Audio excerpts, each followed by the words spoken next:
Hi guys, welcome to Right Academy classes. आज हम लोग इस वीडियो में नर्मदा नदी पढ़ेंगे। ओके, तो नर्मदा नदी में देखिए इसकी सहायक परियोजना है। इसमें परियोजना सभी मैप के थ्रू करेंगे, ठीक है। सहायक नदियाँ प्लस परियोजनाएं, साथ ही इससे रिलेटेड देखेंगे कि इसका उद्गम, मुहाना, लंबाई, नर्मदा की सहायक नदियाँ। इसमें बाएं तरफ से मिलने वाली देखेंगे, दाएं तरफ से देखेंगे। ओके, फिर इससे नर्मदा नदी पर प्रमुख परियोजनाएं जैसे अवंती, इंदिरा सागर, इस तरह से ये पूरी परियोजनाएं देखेंगे। फिर नर्मदा नदी पर स्थित प्रमुख जलप्रपात, तो जलप्रपात अलग से डिटेल से डिस्कस करेंगे। फिर नर्मदा नदी पर प्रमुख घाट, कौन कौन से घाट स्थित हैं, ग्वारी घाट, बरमान घाट, है ना, इस तरह से ये पूरे डिस्कस करेंगे। फिर नर्मदा नदी मध्य प्रदेश के कितने जिलों से होकर के जाती है, उन जिलों की लिस्ट देखेंगे। ओके, यह प्रमुख शहर कह सकते हो। साथ ही नर्मदा नदी संबंधित पुस्तकें मोस्ट इम्पॉर्टेंट है। इस पे आपका ये सबसे अधिक आपको पूछा गया है ये एग्जाम में। ओके, तो उसको देखेंगे। साथ ही फिर देखेंगे विशेष तथ्य, ओके, कि नर्मदा नदी से कौन कौन से और तथ्य हैं, क्या क्या क्वेश्चन इससे रिलेटेड आते हैं। ओके, इस तरह से तो इतनी डिटेल से हम लोग इसको कम्प्लीटली पढ़ने वाले हैं गाइस। ओके, चलिए अब इसको स्टार्ट करते हैं, 1 बाय 1 देखेंगे हम लोग इसे। तो इससे बाहर का आपको कोई भी क्वेश्चन नहीं होगा, ठीक है। चलिए देखते हैं, सबसे पहले इसे मैप में समझते हैं। ओके, तो आपको जैसे पता है कि नर्मदा नदी का जो उद्गम स्थल है, ओके, कहाँ पे है, अनूपपुर जिला, अमरकंटक। अनूपपुर में कहाँ पे, अमरकंटक। तो ये आपको याद रखना है, ऑलरेडी कई लोगों को याद है। फिर इसकी देखें, ओके, और ये जाके कहाँ इसका समापन होता है, बंगाल की खाड़ी में, ना, अरब सागर में, सेम खंबात की खाड़ी, ठीक है। साथ ही अगर देखें इधर, इसकी जो पहली सहायक नदी है, आप कह सकते हो, पहले देखें यहाँ से बंजर नदी आती है और इसकी सहायक नदी है थावर नदी। ओके, तो ये आके लेफ्ट हैंड से मिलती है, कौन सी, थावर नदी और बंजर नदी। इसी थावर नदी पे आपको थावर परियोजना भी मिलेगी। ओके, फिर देखें दूसरी जो है सेर नदी, कौन सी, सेर नदी, ठीक है। फिर अगली अगर देखें तो शक्कर नदी, तवा नदी, इस तरह से यहाँ से आके तवा नदी मिलेगी। साथ ही छोटी तवा, ठीक है, सुक्ता नदी। फिर कौन सी आपकी, कुंडा नदी, गोई नदी। देखो अगर इसमें गाइस आप सेर नदी को छोड़ दो, ये एक्सेप्शन है सेर नदी, बाकी जो सभी नदी हैं देखो, शक्कर, तवा, ठीक है, छोटी तवा, कुंडा, गोई, ये आप कह सकते हो, ठीक है। किस तरह से नाम है इनके, ठीक है, जो किचन में वस्तुओं को ज़रूरत होती है वो, ठीक है, तो उससे याद कर सकते हो, उस पर डिस्कस करेंगे हम लोग। इस साइड की देखें, हिरण, बारना, ठीक है ना, कोलार नदी, चोरल नदी, मान नदी, ठीक है, और हथनी नदी। तो इधर पे हैं जंगली जानवरों के नाम पे इनके नाम मोस्टली के, ठीक है। सिर्फ ये एक्सेप्शन एक इस साइड शेर है ना, तो राइट हैंड वाली हैं जंगली जानवरों के नाम पे, और ये किचन की वस्तु, इस पर डिस्कस डिटेल से करेंगे। ओके, यदि इस पे देखें परियोजनाएं, तो आप देखेंगे अवंती बाई सागर परियोजना, जो कहाँ पे है, जबलपुर में। ओके, तो एक तो वो स्थित है। फिर तवा परियोजना तवा नदी पर है आपकी। बारना परियोजना बारना नदी पे है। ओके, साथ ही इंदिरा परियोजना, इंदिरा सागर परियोजना तो आप जानते ही हैं, ठीक है, कि नर्मदा नदी पर स्थित है। ओंकारेश्वर परियोजना भी है। महेश्वर परियोजना है। कुंडा नदी पे है तेजला देवड़ा परियोजना। मान नदी पे मान परियोजना। ओके, और हथनी पे है चंद्रशेखर परियोजना, ना, चंद्रशेखर आज़ाद परियोजना अलीराजपुर वाली, वो है। साथ ही गोई नदी है ना, ठीक है, तो गोई नदी पे भी लोअर गोई परियोजना स्थित है, तो उससे भी डिस्कस हम लोग करेंगे। ओके गाइस, तो ये है मैप। इस मैप को आप अपने माइंड में थोड़ी सी सेटअप कर लीजिए, ताकि आपको एक रफली आइडिया रहेगा। और ये कहाँ से प्रवाहित होती है, देखो ये पूर्व है, पूर्व से कहाँ प्रवाहित होती है, पश्चिम, ताकि इस मैप से आपको पूरा याद रहेगा। ओके, चलिए अब इसे हम लोग डिटेल से करते हैं नर्मदा नदी को। सबसे पहले नर्मदा नदी में देखें, ठीक है, तो इसका उद्गम स्थल, तो मध्य प्रदेश की जीवन रेखा कही जाने वाली लाइफ लाइन ऑफ एमपी कहते हैं, नर्मदा नदी का उद्गम अमरकंटक से होता है। अमरकंटक जिला कौन सा आपका, अनूपपुर जिले से होता है, तो ये तो याद ही रखिएगा। ओके, फिर इसका देखें मुहाना, तो नर्मदा नदी महाराष्ट्र, मध्य प्रदेश, महाराष्ट्र व गुजरात से होते हुए खंबात की खाड़ी में जाकर के गिर जाती है, यानी अरब सागर। ओके, में जाकर के प्रवाहित हो जाती है। 3 राज्यों में इसका भी प्रवाह क्षेत्र है, ठीक है, मध्य प्रदेश, महाराष्ट्र और गुजरात। सेम ताप्ती नदी है, एक और वीडियो है ताप्ती नदी का, आप उससे देखेंगे तो सेम है, उसमें भी है, ठीक है। लंबाई देखें तो नर्मदा की कुल लंबाई कितनी है, 1312 किलोमीटर, ऐसे याद रख लीजिए 13 और 12, ठीक है, याद भी हो जाएगी। और मध्य प्रदेश, लेकिन इसकी लंबाई देखें तो कितनी है, 1077 किलोमीटर है, सर्वाधिक मध्य प्रदेश में ही है।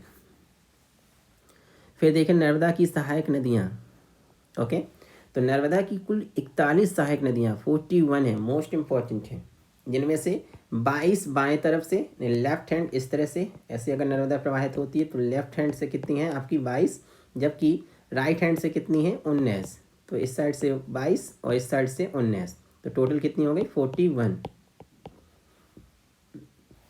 ओके। तो कितनी है 41 सहायक नदियाँ। अब देखते हैं सहायक नदियाँ डिटेल्स।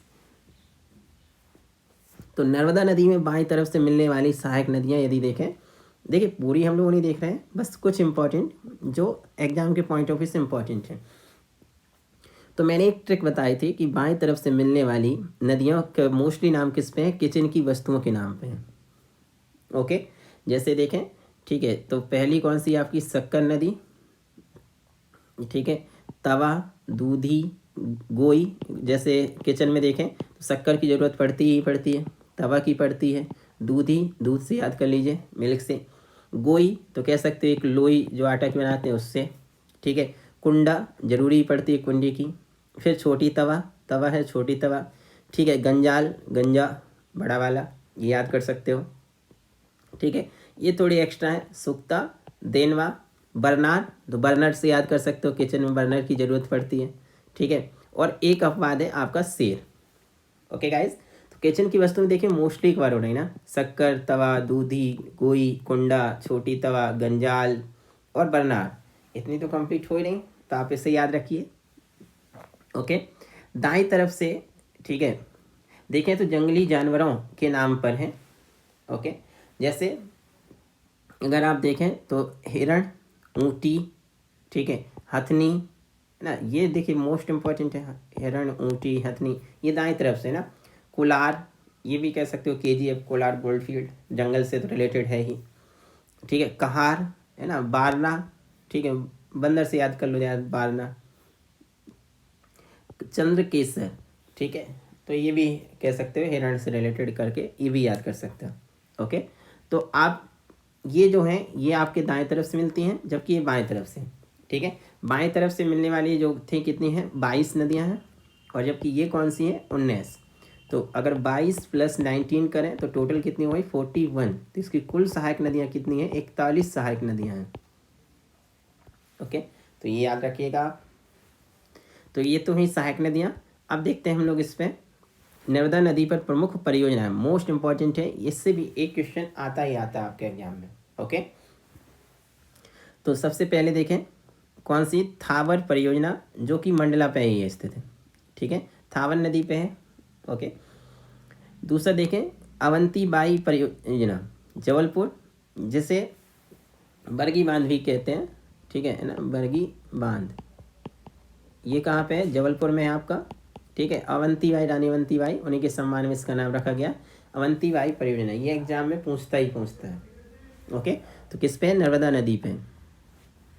इंदिरा सागर परियोजना कहाँ आपकी, खंडवा में है, सर्वाधिक पूछा गया एग्जाम में क्वेश्चन ये भी है कि इंदिरा सागर परियोजना, ये देखिए ये मैंने पिक लगा रखी है, ठीक है, इंदिरा सागर परियोजना इस तरह से ना, बांध जो है इंदिरा सागर बांध, ओके, कहाँ पे आपका, खंडवा में। फिर देखें देजला देवड़ा जो परियोजना है, ये खरगोन में स्थित है, ये जिले जरूर पूछता है आपसे, ओके। मान नदी पे, इसी सहायक नदी धार में स्थित है मान परियोजना, ओके। देखिए अगर उनका नाम नहीं देता छोटी छोटी नदियों का, तो फिर आपको नर्मदा ही सही जाएगा, क्योंकि उसी की सहायक नदियाँ हैं, परियोजना तो इसी पे स्थित है। फिर देखें चंद्रशेखर परियोजना, चंद्रशेखर आज़ाद परियोजना, ठीक है, ये कहाँ पे स्थित है आपकी, अलीराजपुर में। लोअर गोई, ठीक है, गोई नदी जो हमने देखा था, ये कहाँ पे, बड़वानी में है। सरदार सरोवर परियोजना, नर्मदा जिला गुजरात में स्थित है ना, ये जिले का नाम है नर्मदा, नर्मदा नदी तो ठीक ही है ना, एक नाम का एक जिला भी है नर्मदा जिला, यहाँ स्टैचू ऑफ यूनिटी है, ओके। तो ये देखें सरदार सरोवर परियोजना, ये भारत की बृहद परियोजनाओं में से एक है जो कि कहाँ स्थित है, गुजरात में। ओके गाइस, तो आपको ये 8 परियोजना याद करनी है नर्मदा नदी से। थावर परियोजना, अवंतीबाई, जबलपुर, इंदिरा सागर, देजला देवड़ा, मानधार, चंद्रशेखर अलीराजपुर परियोजना है ना, अलीराजपुर में, लोअर कोई परियोजना बड़वानी, सरदार सरोवर परियोजना नर्मदा जिला गुजरात। तो आपको होप ये परियोजनाएं भी याद हो जाएंगी। अब देखते हैं नर्मदा नदी पर स्थित प्रमुख जल प्रपात। ओके, मोस्ट इम्पॉर्टेंट ये भी है ना, इससे भी एग्जाम में सर्वाधिक पूछा गया है। तो यदि पहले देखें तो जो स्टार्टिंग में शुरुआत में ही जलप्रपात इस पे स्थित हैं, जैसे कपिल धारा, दुग्ध धारा, दुर्गा धारा, शंभु धारा, लक्ष्मण धारा और पंच धारा। देखो 6 है ना, एक तो कपिल धारा, दुग्ध धारा, दुर्गा धारा, शंभु धारा, लक्ष्मण धारा और एक है पंच धारा। ये 5 हो गए, इसलिए अगले का पंच धारा। ये है सभी अमरकंटक अनूपपुर में। जैसे ही आप देखेंगे कपिल धारा, दुग्ध धारा है ना साथ में, ठीक है। तो ये आपके कौन से हैं, ये सभी कुछ अमरकंटक अनूपपुर जिले में ही हैं इतने, है ना, तो ये याद रख लीजिए। ओके, फिर आप देखेंगे धुआंधार जलप्रपात जबलपुर, जो कि बहुत ही पॉपुलर है, ठीक है। संगमरमर की चट्टानों पे जब पानी गिरता है, ठीक है, तो कह सकते हो धुआंधार जलप्रपात, एक धुआं टाइप का पूरा फॉग बनता है, इसलिए इसका नाम है। ये वाला देखें अगर आप, ठीक है, तो ये कौन सा है, धुआंधार जबलपुर वाला है। फिर देखें मंदाता व दर्दी जलप्रपात, ये खंडवा पे है, ठीक है। तो मंदाता और दर्दी दोनों कहाँ है, खंडवा में है। सहस्त्र धारा जलप्रपात कहाँ है, खरगोन महेश्वर। ये देखें अगर तो सहस्त्र धारा जलप्रपात है ना, बहुत सारी धाराओं बढ़ जाती है नर्मदा नदी। सहस्त्र धारा जलप्रपात खरगोन महेश्वर, ओके। और एक और देखें जारवानी जलप्रपात, ये गुजरात में है, ओके। तो आपको ये 6 ऊपर के और 4 ये 10, ठीक है, इतने जलप्रपात आपको याद करना है। किस पे है ये, नर्मदा नदी पर है। फिर देखें नर्मदा नदी पर प्रमुख घाट, ओके। तो सबसे पहले जो पॉपुलर है गौरी घाट, अगर आप जबलपुर विजिट किए होंगे तो जरूर गए होंगे। गौरी घाट कहाँ पे स्थित है, ठीक है, जबलपुर में। इसे कई लोग ग्वारी घाट बोलते हैं, है ना, ग्वारी घाट, ठीक है। इस घाट पर 24 जनवरी 2020 को मध्य प्रदेश में गौ कुंभ का आयोजन किया गया ना, गौ यानी गौ गाय से रिलेटेड, ठीक है, गौ कुंभ का आयोजन किया गया। इस तरह का ये कुंभ यूनिक था, अभी तक नहीं हुआ था, पहली बार हुआ, ओके। दूसरा देखें सेठानी घाट स्थित है होशंगाबाद में, ठीक है। फिर ये वाला तो आप जानते हैं बरमान घाट, या गाडरवाड़ा नरसिंहपुर। यहाँ मकर संक्रांति पर 13 दिनों के लिए बरमान का मेला लगता है ना, हिंगोट युद्ध वगैरह सब पढ़े होंगे, जो कि बहुत इंपॉर्टेंट रहता है, ठीक है। तो बरमान घाट या गाडरवाड़ा ना नरसिंहपुर में स्थित है बरमान घाट, और यहीं पे मेला लगता है। लास्ट देखें महेश्वर घाट, खरगोन में स्थित है, आप जानते हैं महेश्वर है ना। इसका निर्माण देवी अहिल्याबाई ने करवाया था। यह मध्य प्रदेश का सबसे लंबा नदी घाट है, ये इंपॉर्टेंट है, ये आपके पीटी में पूछ सकता है या किसी अन्य एग्जाम में, ठीक है, कि मध्य प्रदेश का सबसे लंबा नदी घाट कौन सा है, तो कौन सा है आपका महेश्वर घाट है, ओके। तो इससे रिलेटेड जो प्रमुख घाट थे नर्मदा नदी पर वो भी कवर हो गए। चलिए अब देखते हैं मध्य प्रदेश नर्मदा जो नदी है मध्य प्रदेश के कितने जिलों से प्रभावित होती है, ओके। तो सबसे पहले क्वेश्चन तो ये बन सकता है कितने जिलों से प्रभावित होती है, 15 जिलों से होती है, ठीक है। उनके नाम ये मैंने दे रखे हैं, अनूपपुर, डिंडोरी, मंडला, जबलपुर, नरसिंहपुर, रायसेन, होशंगाबाद, सीहोर, हरदा, देवास, खंडवा, खरगोन, बड़वानी, धार, अलीराजपुर। इसे अगर देखें मैप में, चूँकि मैप से आपको याद रहेंगे अच्छी तरह, तो सबसे पहले अनूपपुर देखें यहाँ पे, ठीक है, तो अनूपपुर स्थित है। फिर उसके आगे देखें तो लेफ्ट हैंड तट पर कौन सा है, डिंडोरी, ओके। डिंडोरी से आप आगे आओगे तो कौन सा स्थित मिलेगा आपको, मंडला, ठीक है। फिर जबलपुर तो है ही, जबलपुर से आगे नरसिंहपुर, नरसिंहपुर से यहाँ पे रायसेन, ठीक है। फिर आपको मिलेगा होशंगाबाद। फिर इस साइड राइट हैंड में देखें तो सीहोर, लेफ्ट हैंड में हरदा, ठीक है। फिर यहाँ पे देवास, यहाँ खंडवा, खरगोन, बड़वानी, यहाँ धार और लास्ट में अलीराजपुर। इस तरह से प्रवाहित होती है। तो कितने जिले हैं, 15। इस मैप को आप अपने माइंड में अच्छे से कर लीजिए ताकि आपको पूरे याद रहेंगे, ठीक है, ओके। चलिए अब देखें नर्मदा नदी संबंधित पुस्तकें, ओके। तो नर्मदा नदी से संबंधित पुस्तकों में मोस्ट इम्पॉर्टेंट है ये क्वेश्चन, भी इससे यूनिक है। अभी 1-2 क्वेश्चन पूछे गए हैं और इससे क्वेश्चन आता है तो ये टफ हो जाता है। ओके, तो सबसे पहले देखें हम लोग पुस्तक और लेखक। ओके, तो सौंदर्य की देवी नर्मदा, अमृतलाल वेगड़। ठीक है, फिर देखो अमृतस्य नर्मदा, अमृतलाल वेगड़। तीरे तीरे नर्मदा, अमृतलाल वेगड़। नर्मदा तुम कितनी सुंदर हो, अमृतलाल वेगड़। ठीक है, Narmada river of beauty, Amritlal Vegad. The Narmada river of Joy, Amritlal Vegad. देखो कितनी पुस्तकें अमृतलाल वेगड़ जी ने लिखी हैं। ये जो पिक है ये इन्हीं की है ना, देखो मैंने सौंदर्य की नदी नर्मदा पिक में देखे, देखो इनकी 6 बुक है ना। ठीक है, इसलिए इतनी सारी बुकें लिखने के कारण, ठीक, और नर्मदा के प्रति इनका अतुल्य योगदान होने के कारण इन्हें उपाधि दी गई नर्मदा पुत्र। ठीक है, तो एक क्वेश्चन तो ये भी आ सकता है कि नर्मदा पुत्र किसे कहते हैं, तो अमृतलाल जी वेगड़ जो है ये नर्मदा पुत्र कहलाते हैं। ये जो है जबलपुर से हैं, कहाँ से हैं, मध्य प्रदेश के जबलपुर शहर से हैं। अनफॉर्चुनेटली अभी अगर, ठीक है, इनका निधन हुआ है। करंट अफेयर में देखें, ठीक है, तो इनका जो जन्म हुआ था, ठीक है, 3 अक्टूबर 1928 को जबलपुर में हुआ है ना। ठीक है, अभी निधन हुआ है। ठीक है, मृत्यु 6 जुलाई 2018 को, कब हुआ है, 2018 को। ठीक है, तो इसलिए भी एग्जाम में ये आ रहा है अभी। तो ये कह सकते हो कि किस शहर से हैं, मध्य प्रदेश के जबलपुर से हैं। इन्हें नर्मदा पुत्र कहते हैं और इनकी पुस्तकें याद रख लीजिए आप। ओके, तो कौन सी, सौंदर्य की नदी नर्मदा, अमृतलाल वेगड़, इस तरह से पूरी बुकें याद रखनी। फिर यदि देखें अन्य पुस्तकें, ओके, तो नर्मदा समग्र, स्वर्गीय अनिल माधव दवे, मोस्ट इम्पोर्टेंट है, पर्यावरणिस्ट थे ना। ठीक है, और मध्य प्रदेश के मंत्री भी रह चुके हैं।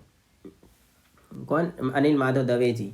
इनकी अलग ही कह सकते हो इमेज है पर्यावरण से संबंधित ना, एनवायरनमेंट मिनिस्टर। ओके, तो ये आपके लिए इम्पोर्टेंट है, इनका भी हाल ही में निधन हुआ है।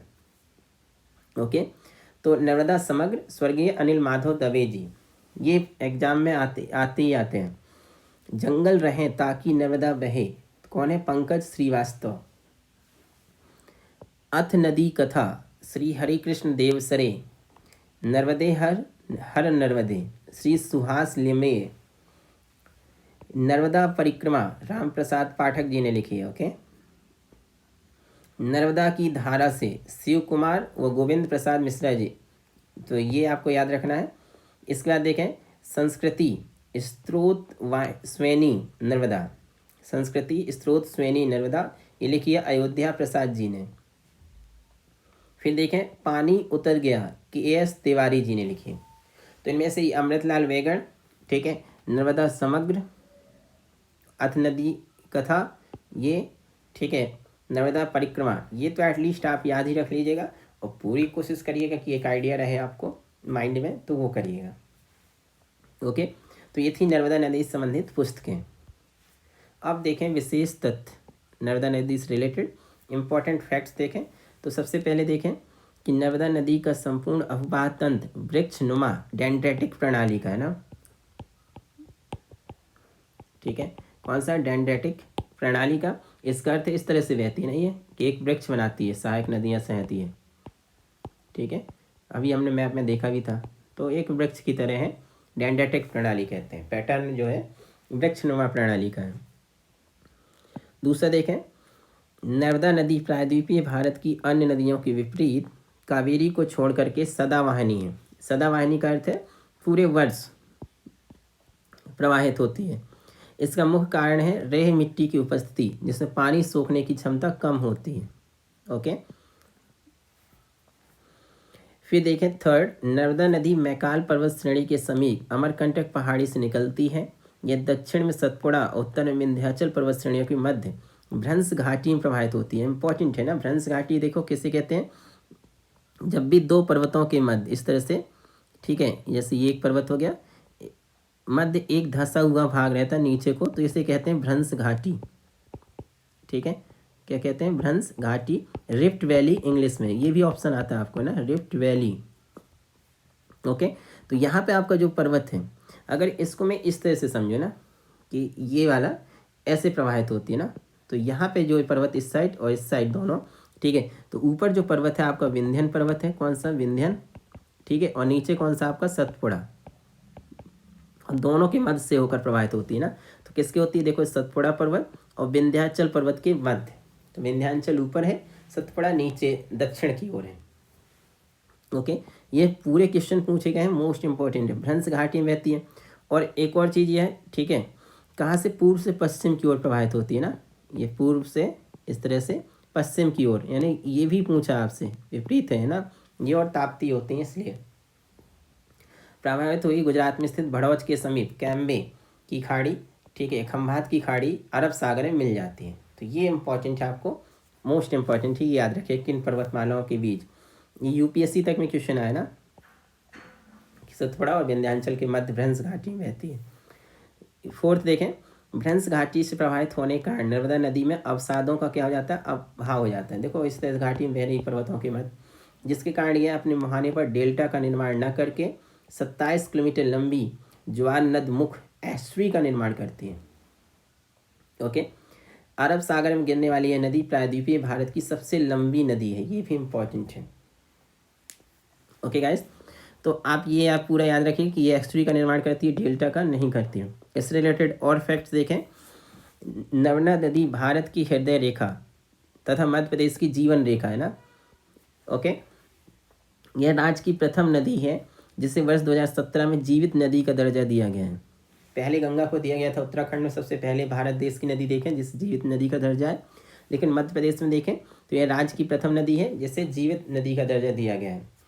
ओके, जीवित नदी का दर्जा यानी व्यक्ति के बराबर है, इसके विरुद्ध क्राइम करने वालों को सजा मिलती है। फिर देखें, गुजरात में नर्मदा नदी के तट पर दुनिया की सबसे ऊंची सरदार पटेल की प्रतिमा स्टैचू ऑफ यूनिटी का 31 अक्टूबर 2018 को अनावरण किया गया। देखो ये विश्व की सबसे ऊंची प्रतिमा है, पहले जो लिबर्टी थी वो थी सबसे ऊंची, ओके, अमेरिका वाली, लेकिन अब कौन सी, statue of unity Sardar Vallabh भाई पटेल से 31 अक्टूबर, क्योंकि इनका, ठीक है, पूर्ण जन्म दिवस 31 अक्टूबर को, जिसे हम एकता दिवस के रूप में मनाते हैं। ओके, साथ में देखें तो इंदिरा गांधी की पुण्यतिथि भी है ना, 31 अक्टूबर 1984 को उनका निधन हुआ था, गोली मार करके हत्या कर दी गई थी, और इनका जन्म 31 अक्टूबर को, दोनों मनाते हैं हम ना। इसकी जो कुल ऊंचाई देखें 182 मीटर है, मोस्ट इंपॉर्टेंट है, कितनी है, 182 मीटर है। इसके वास्तुकार जो जी हैं राम सुतार हैं, ये इंपॉर्टेंट है, इसे याद रख लीजिएगा ना कि इसके जो वास्तुकार हैं, आर्किटेक्चर जो उन्होंने किया है, तो इसके आर्किटेक्चर कौन है, राम सुतार, ये इंपॉर्टेंट है, आपको क्वेश्चन इससे आएगा तो बहुत ही टफ हो जाएगा।